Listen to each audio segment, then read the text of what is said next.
Hello guys, welcome to another session. Today we are going to do model auxiliaries for class 8. So what are model auxiliaries? First we will learn that. I will do a quick introduction. Modal auxiliaries are verbs that can, must, could, would. They are verbs only, nothing else. These modal auxiliaries are verbs, but they are used as the main verbs to express such ideas as possibility, permission, necessity, obligation, etc. Some characteristics of modal verbs are they have only one form. They have no ing, no ed form. They have only one form. They don't add s or es to the third particular singular form. Means that don't add s or es. Like Krishna can speak two languages. They don't it speaks or visits. They cannot add. They only use one form. They don't add these things. Questions are formed without do, does in the present or did in the present. Questions are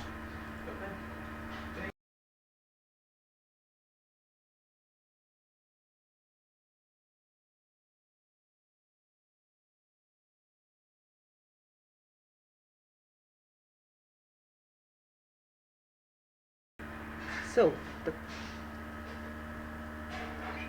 questions are formed without do or does in the present or did in the past. Can I help you? May I come in? In these model auxiliaries, no do or does will come.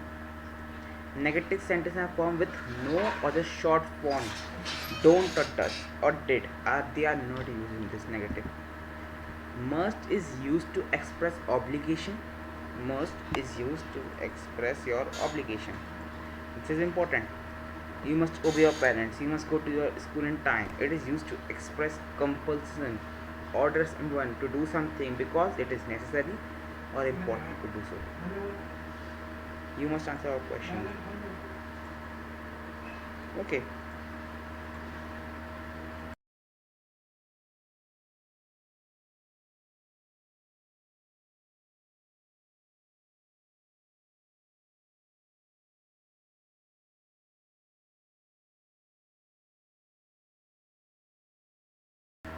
Okay. So let's move. It is used for saying that something is already due because nothing else seems possible. The negative form of must is must not. Okay. That means you must not come. If there no must, negative form of must is must not.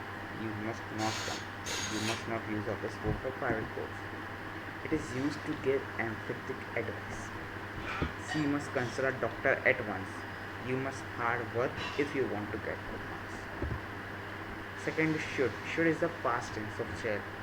Should is the past tense of shall. Past tense of shall. In indirect form of speech, shall change into should. I say I shall go to school tomorrow. I say that I should go to the school next day. Should is used to express obligation, duty, etc. You should play after your old look after, you should look after your old parents. It is a duty. You should pay all that. It is a duty. Okay. Should is used to give advices of suggestion. You should consider a doctor. It is advice. It is used to express purpose. Mohan walked fast so that he should catch the train. His purpose that he will walk fast, then he could catch the train. It is used to state imaginary results. He should get angry if he had come to know about it. Now he is in present he does not know about that thing. But if in the past future it comes, they are the result that what he will do.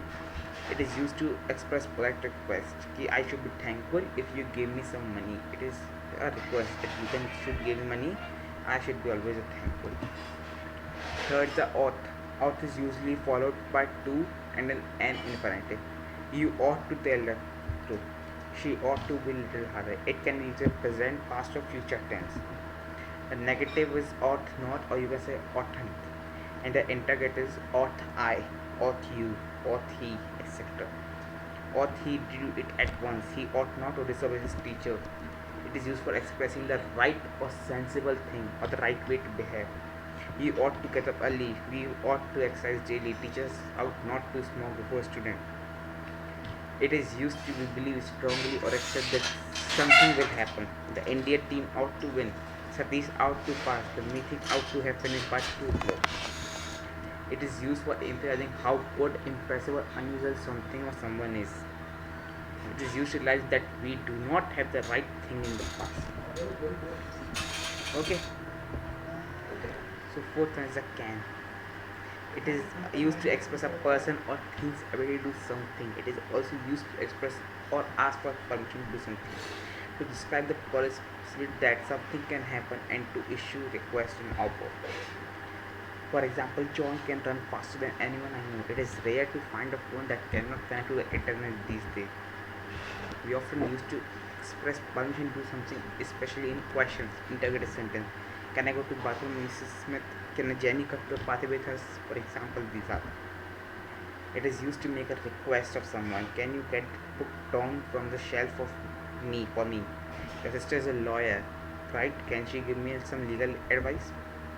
Code is an auxiliary verb. A word, not an auxiliary verb you should use to talk, make about past possibility or ability, make request. I could say when I was 5 years old, my mother could speak 7 languages because it is the possibilities in the past, what we were able or what we were free to do. Okay, that was sixth one is the word. It is an auxiliary also verb. It is a model auxiliary verb. We used to talk about the past talk about the future in the past or the condition mood. Or we used to would as a kind of past tense of will or going to. For example, even as a boy, he knew that he would accusing lie. I thought it would rain, so I brought my umbrella. When talking about the past, we can use word to express something that has not happened at time we are talking about. In London, she married the man, met the man she would one day marry.